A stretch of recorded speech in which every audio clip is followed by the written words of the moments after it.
So I'm going to re-break it down, the prophecy of polygamy, because I might not comprehend me. In order to obtain the hand of a woman, you must serve under her father's household for up to 7 years. You must serve in her father's household as his apprentice or his worker for 7 years. So when you approach a woman and you like her, you go to her father and he will question you. By biblical rights, firstborns are with firstborns and last, middle, whatever, with the same, equally yoked in birth, right? So what he does is he determines if you are equally yoked in birth. If it checks out that you are equally yoked to one daughter, let's say he has like more than one daughter, you will be paired with the daughter in which you're equally yoked to. He will not give you the hybrid firstborn. Why? She's more intelligent than you. She has more going for herself. She's a stable family golden child who is there to aid all the other children in direction. She does not need to be with a man who cannot stand toe to toe with her, who is not a firstborn, who has not received the first blessing. Now, what's special about a firstborn? They're conceived with the most love, the most innocent love at that. A man's first child with a woman who has a first child, that firstborn, is conceived with passion and love and strength. Because at that point in life, that's what they had when they consummated.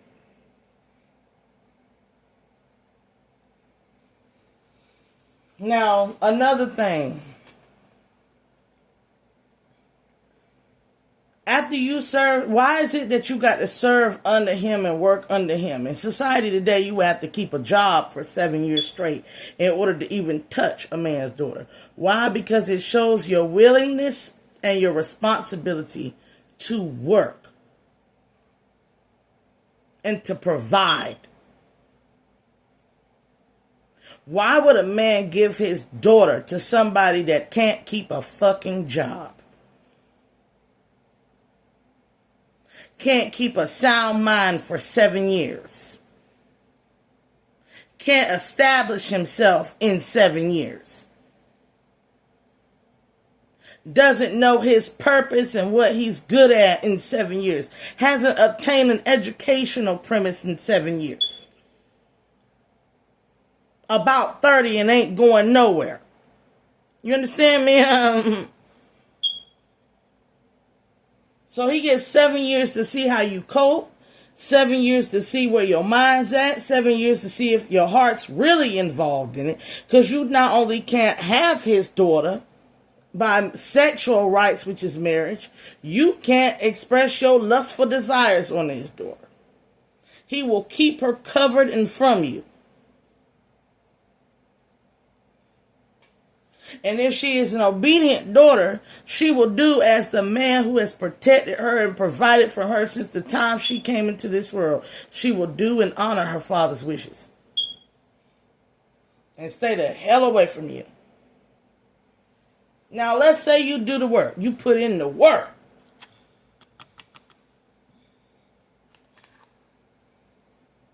Then he will deliver to you as he's promised a wife. But he will deliver unto you as he's promised a wife that is equally yoked to you. By biblical standards, if you are not the firstborn, you are not marrying my oldest. I don't care how much you want her. He will give you the youngest if you are the youngest. The one like unto you.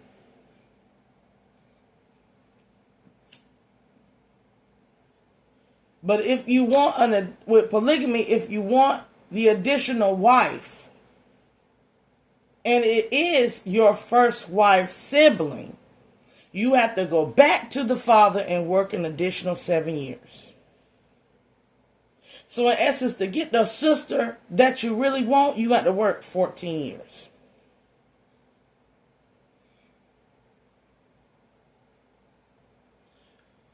And during that process, if your wife has kids, she is allowed to choose another wife for you. Also, the one she chooses cannot be her sister. It has to be somebody who served under her all her life.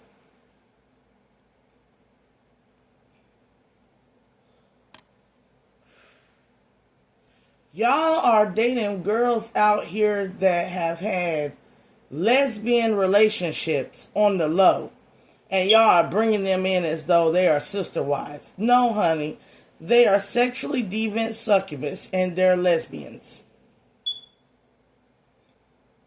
You are trying to fool God into believing that's polygamy, when the reality of it is your sexual desire of being and sleeping around with two women simultaneously is the only reason why you're doing that.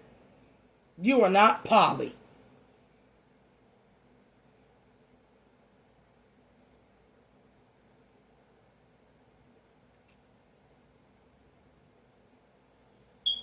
Y'all are out here saying, well, I have 3 baby mamas and 3 baby daddies. I'm poly because I sleep around with all of them.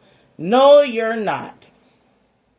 They cannot serve under one another. And that's why all this crime starts to happen, where they over here fighting and cussing and fussing and beating indoors and getting restraining orders and domestic violence issues, because you're all adulterous by biblical standards. That man don't know that man. That woman don't know that woman. They have not served under each other all their life. That man that you done brought into the equation, or that woman you done brought into the equation, he just has no loyalty and allegiance to the one that you got with first.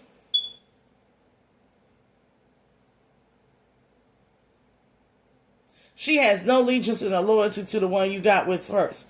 9 times out of 10, they're seeking opportunity.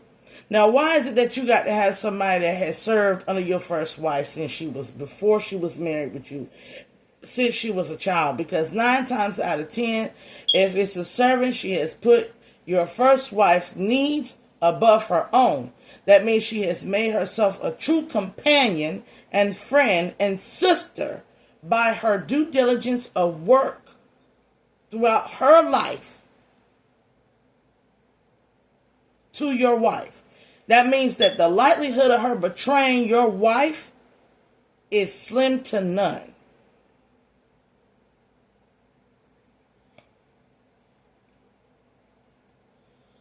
When a man get with a woman, he want another wife, he is supposed to allow his first wife to pick who. And the first wife is supposed to be wise enough to pick somebody who has been there for her and been a backbone for her for a long period of time, since she was little. In this day and age, we know that it's slim to none. We know that we have friends that have switched up on us, changed on us, envied us in secret since we was little, and this and that and the third. So the likelihood of having a true polygamous union is almost obsolete. I know for a fact, if in my marriage, if my husband had went to my father and did it right, we would have never been married. Because he would have not been able to maintain himself for 7 years. But not only that, if he came unto my father and did maintain himself for 7 years and we got married, that if he wanted to be with another woman and he came to me, I wouldn't have no choices for him. No, you wouldn't have been dating Marta Meat. The girl was backstabbing me when we were 6.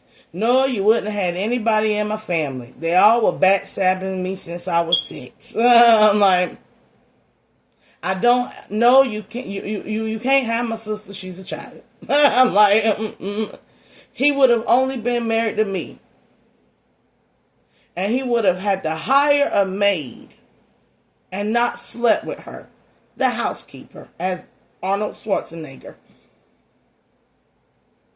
that would have served under me and solely unto me and kept herself out of my bed with my husband for up to 20 to 30 years before he could even have her. That means more likely he would have to date one of my nieces. And I would have had to been she would have had to been in my household serving under me for a long period of time. To where she was damn near 30. But why would she want a crinkly, minkly 60-year-old man?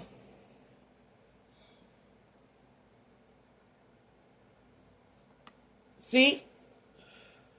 These laws were set up to make you self-reflect, not so you can actually engage in it.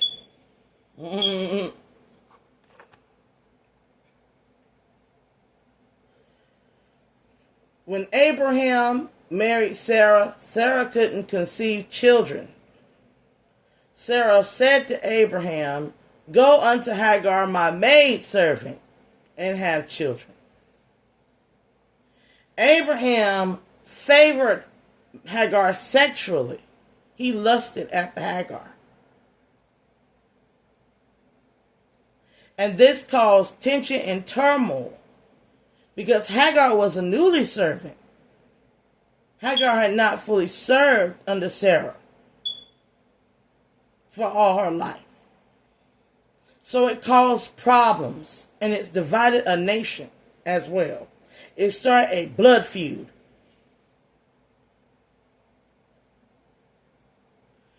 Just for her to conceive a child later on and send Hagar away because Hagar's older son mistreated Sarah's son. But Sarah mistreated Hagar because of Abraham's actions of lusting and desiring towards Hagar. Because Abraham utilized Sarah and her beautiful nature for monetary benefit. And was not intimate with her in the ways that he began to be intimate with Hagar, full of passion, lust, and desire. Something that if he had probably had for Sarah, he probably would have been procreated with her.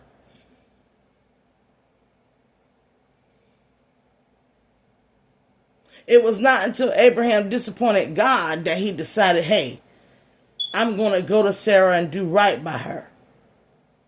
And that's when they conceived a child. You're not going to get nowhere until you do right by the very first woman you wronged.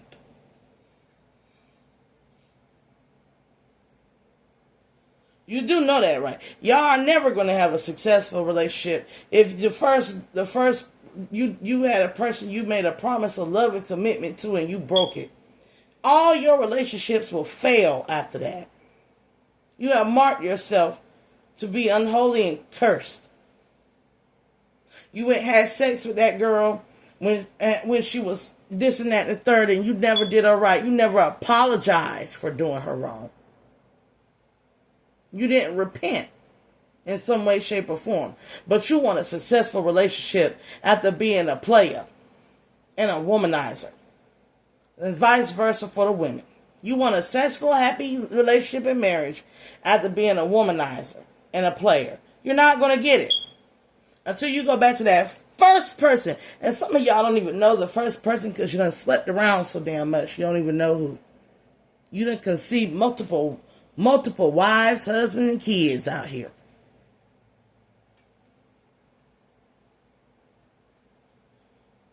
And you're looking for love. You'll never get it.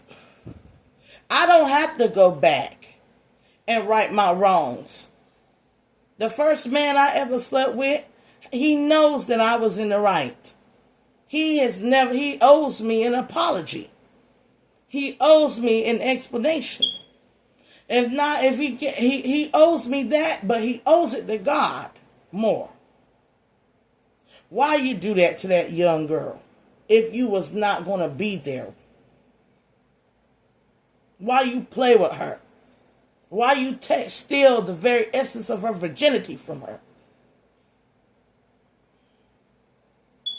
Why you go into her womb, which is a spiritual world portal, and defile and pollute it with your lustrous, demonic desire, uncontrolled nature? For women, why you lure that boy in? Why you lure him in and do that to him? And open him up to succubus Jezebel spirit. By showing him nothing but raw energy and sexuality, and then leaving him in his tears and pain.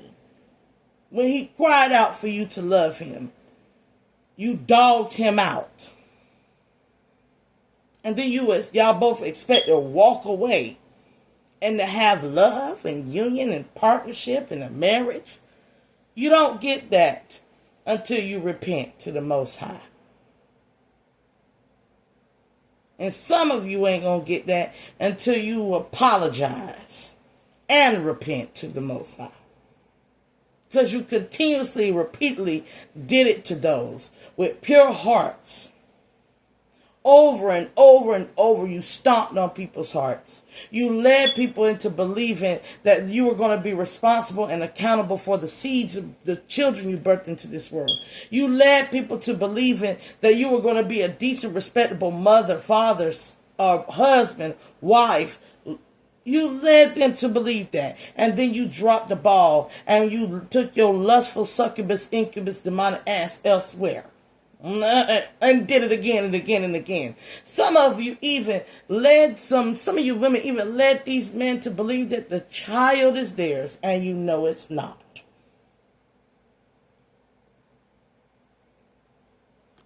Some of you men deliberately knock these women up so that you got 3 hearts in a car and never love her. Some of you men made an oath and a vow unto the Most High to honor and obey, for ritual of rapport, the death do us part.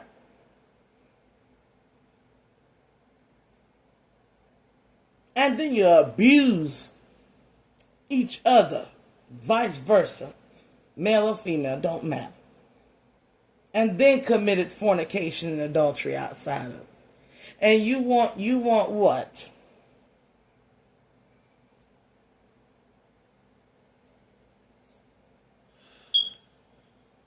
Some of you didn't even put God. Some of you lied to God at the dang pulpit.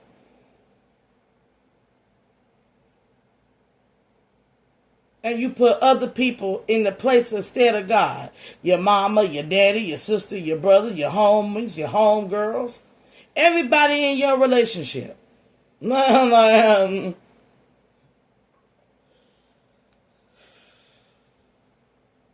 And the biggest thing here is her father wouldn't want that for her. And your mother and father shouldn't want that for you.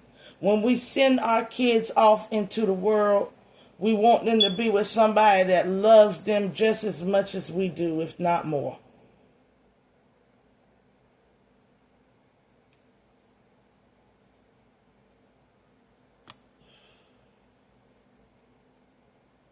Some of your parents don't love you like that.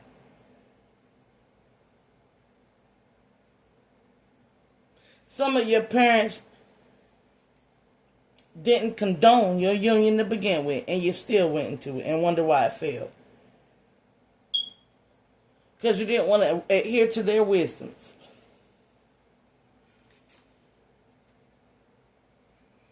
I don't care if she's good for you or not. I don't care if he's good for you or not. If you're not equally yoked, don't do it.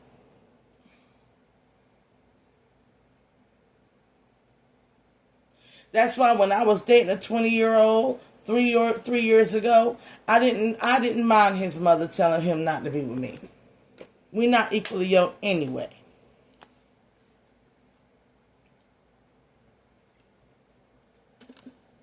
That would have been a disaster.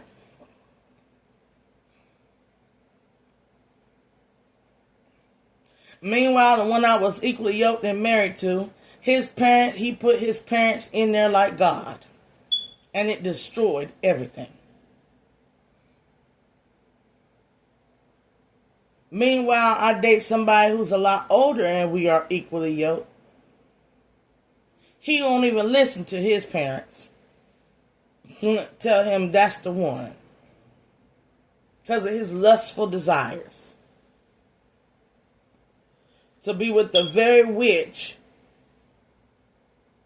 that the parents never condoned. And he won't even go back to the first one that he sired a child with to repent and save his own soul. You see these multiple scenarios? They all fall in the biblical order of how you are supposed to be in a union with a woman.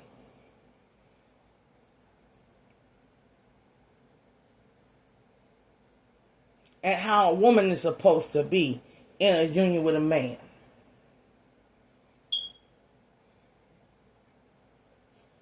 You're not supposed to bring any and everybody in your relationship because you're a lesbian and you secretly hate that man. You don't even want him really. You don't really want him. You want to bring her in to harvest off of her energy and put it into your union, or you want to bring her in because secretly you want to be with her because you're a lesbian.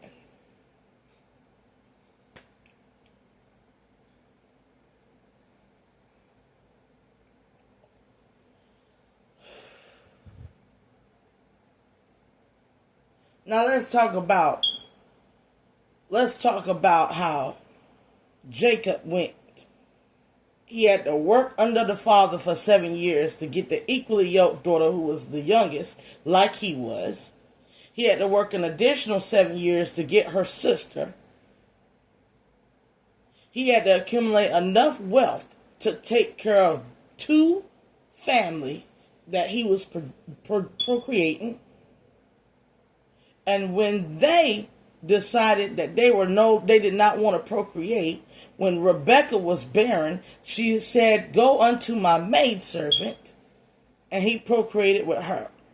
And when Leah, the sister, the young one he was equally yoked to, said, "Go unto my maidservant," even though she wasn't barren, they had to be servants underneath the wives.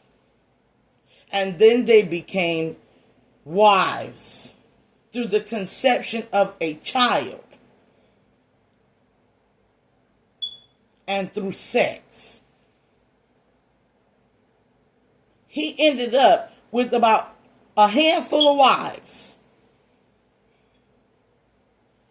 And the first one he could trust because she was in the likeness of equally yoked like him. The second one he could trust because she was the sister of the first one, raised under the same household, under the same father.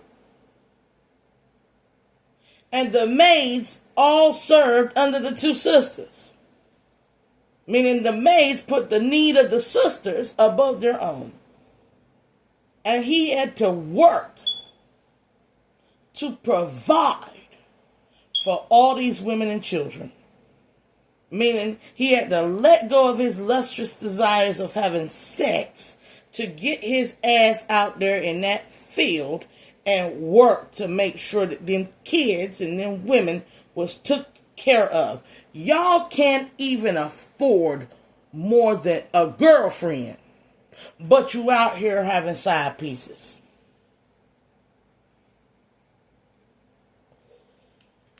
Y'all haven't maintained enough discipline to stay on a job for 7 years, but you expecting somebody to do wife duties for you.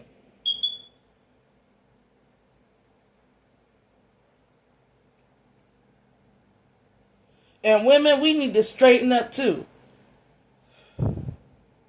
Because we giving away the milk for free. To somebody, we are casting our pearls amongst pigs, swine. We are getting bare minimum treatment that we know our fathers did not give us. And our fathers would not wish upon us to have.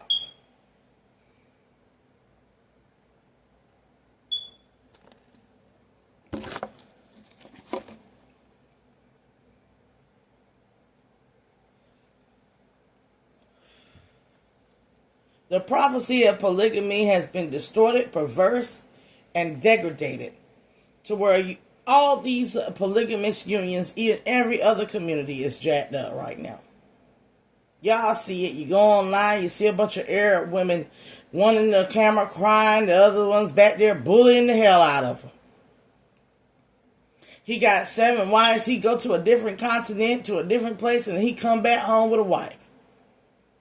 Arabs and the Asiatic Indians go somewhere and get horny and looking at somebody and go, yeah, I wanna on you, so I'm gonna take you out and blow a bunch of money in a bag, and then I'm gonna throw you in. I'm gonna have sex with you, and then I'm gonna throw you in with the rest of the women like they all ain't shit anyway. But I'm married to all of them. And then what do? They try to force somebody to be a servant, try to make a slave out of one of the women. Bully on her. Beat on her. Subject her to cruelty.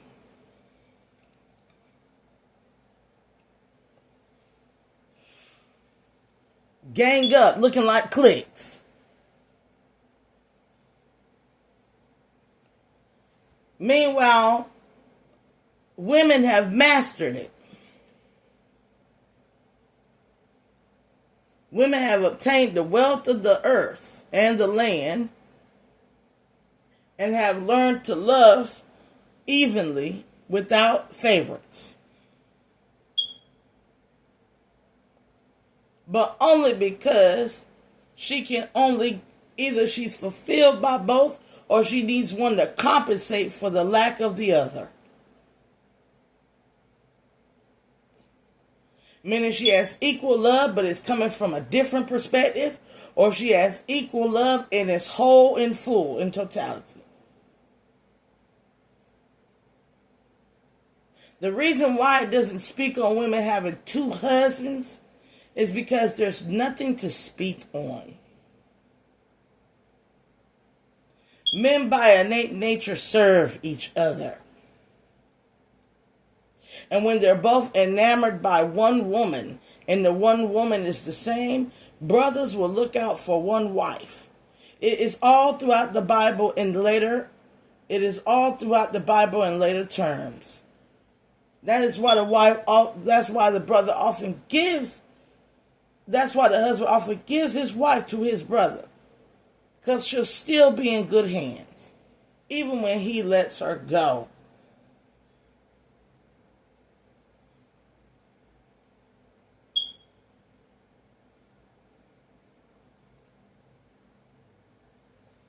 Because when a woman loves, she only has sight for one man. But if she so happens to fall in love with 2, she never treats one more poorly than the other. And it doesn't come from her lower parts. She has learned an aspect of higher vibrational love. That's why when you see a woman with 2 men, you don't hear nothing about them for the rest of their lives. They go on in their polyamorous, polygamous marriage of 2 husbands.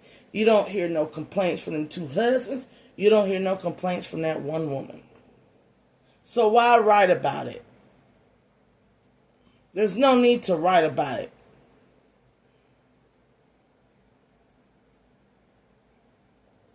But when you're sitting there with a woman that has lustful desires for both of them, or you all you hear is about multiple baby daddies,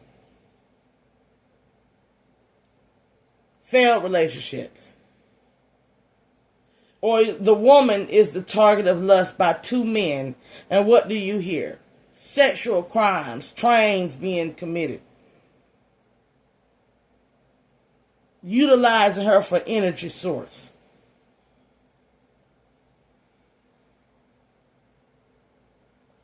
Ganging up on her and replacing her when they get ready to, because they have more loyalty and allegiance as because of the thing that swings into it between each other's legs.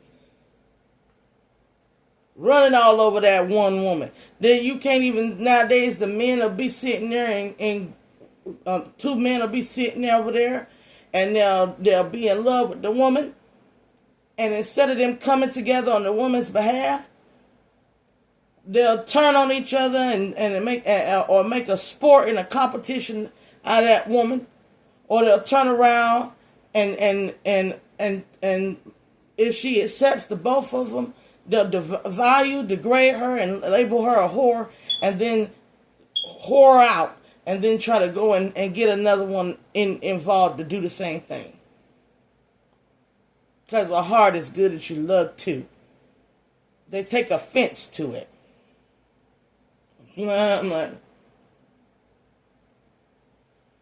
So God is wiping all polygamous unions. And anything right now that has patriarchal, male domineering aspects of pleasure, dominance, dominion, power. Pleasure, power, dominion. And another one. Oppression. It said if it's got them 4 aspects in it, it's not built to last. Lust, pleasure, power, control, peace. All you're looking for is the luxury out of a woman. All you're looking for is the luxury out of a man. There ain't no love in the equation. There ain't no self-love. There ain't no higher self, the most high love. It will perish all the time. God is the only equation that can cause true polygamy and polyamory. Everything else, if it's godless and faithless and it has no divine format, everything else is demonic.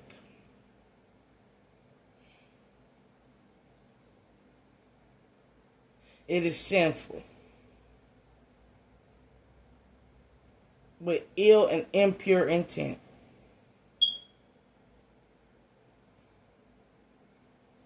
So God is calling for y'all to be real with yourselves. Stop painting these delusions. Stop painting these confusions. Stop playing these love games. Stop investing in sex and lower sensational physical gratification desires. And get real with yourself. And stop praying to Him for true love when you ain't got it in you.